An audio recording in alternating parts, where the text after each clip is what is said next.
नमस्कार। आज हम बात करने वाले हैं उत्तर प्रदेश पुलिस की एक बहुत बड़ी भर्ती के बारे में। ये राज्य के युवाओं के लिए एक सुनहरा मौका है। तो चलिए सीधे इस पर बात करते हैं। तो चलिए सबसे पहले बात करते हैं उस सबसे जरूरी नंबर की। 32,679 पद। जी हाँ, ये कोई छोटा मोटा आंकड़ा नहीं है।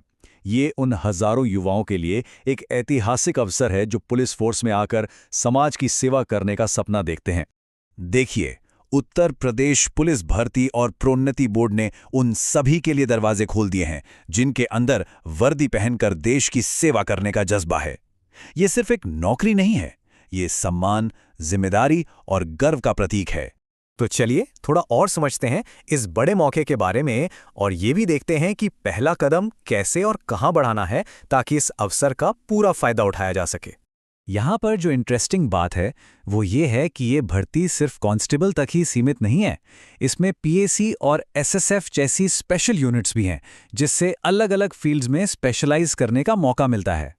और हाँ, सबसे ज़रूरी बात, एप्लीकेशंस शुरू हो चुके हैं, तो इंतज़ार बिल्कुल नहीं करना है।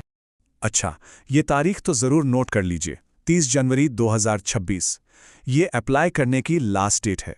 मेरी सलाह तो यही रहेगी कि आखिरी दिन का इंतज़ार मत कीजिएगा। जो भी टेक्निकल प्रॉब्लम्स होती हैं या लास्ट मिनट की भीड़ होती है, उससे बचने के लिए फॉर्म जल्दी भर लेना ही बेटर है। तो ठीक है, ये तो समझ आ गया कि मौका कितना बड़ा है। अब अगला सवाल ये है कि भाई इसके लिए अप्लाई कौन कौन कर सकता है। चलिए एलिजिबिलिटी की शर्तों पर एक नज़र डालते हैं। देखिए, एलिजिबिलिटी बहुत ही सिंपल रखी गई है। अगर 12वीं पास हैं और उम्र कम से कम 18 साल है तो बस आप एलिजिबल हैं। मतलब प्रदेश के लाखों युवाओं के लिए ये एक बहुत ही शानदार और एक्सेसिबल मौका बन जाता है। और सुनिए, एक और अच्छी खबर है। इस बार सरकार ने उम्र में भी कुछ छूट दी है। तो अगर कोई पहले एज की वजह से रह गया था तो उनके लिए ये एक दूसरा चांस हो सकता है। इसकी डिटेल्स जरूर चेक कर लीजिएगा। देखो, अप्लाई करना तो बस पहला स्टेप है। असली सफ़र तो सिलेक्शन प्रोसेस का है और इसे समझना बहुत ज़रूरी है। तो चलिए एक एक करके सारे स्टेप्स को समझते हैं।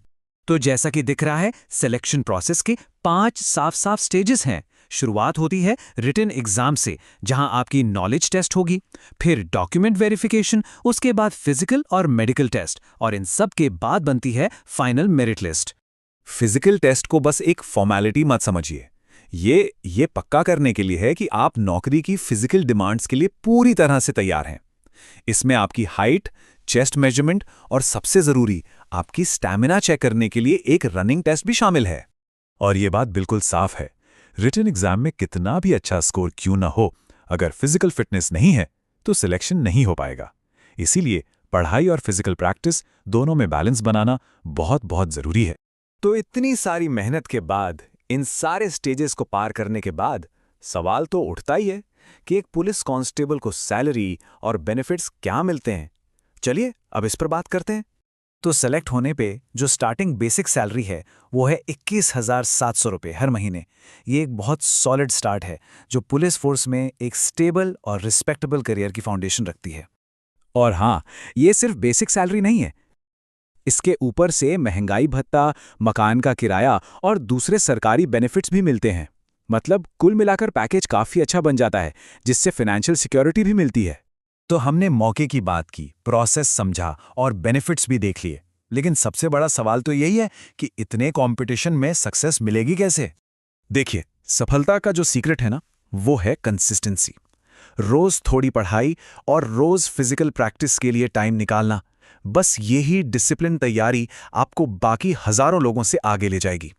और आखिर में एक बात हमेशा ध्यान में रखनी है कि सक्सेस का कोई शॉर्टकट नहीं होता। सिर्फ और सिर्फ कड़ी मेहनत, डेडिकेशन और सही डायरेक्शन में की गई कोशिश ही वर्दी तक पहुंचाएगी। ये एक सिंपल सी लेकिन बहुत पावरफुल सच्चाई है। तो ये सिर्फ एक नौकरी पाने का चांस नहीं है, बल्कि एक मीनिंगफुल करियर बनाने का, अपने समाज और प्रदेश की सेवा करने का एक मौका है। इस अवसर का पूरा फायदा उठाना चाहिए। शुभकामनाएं। जय हिंद।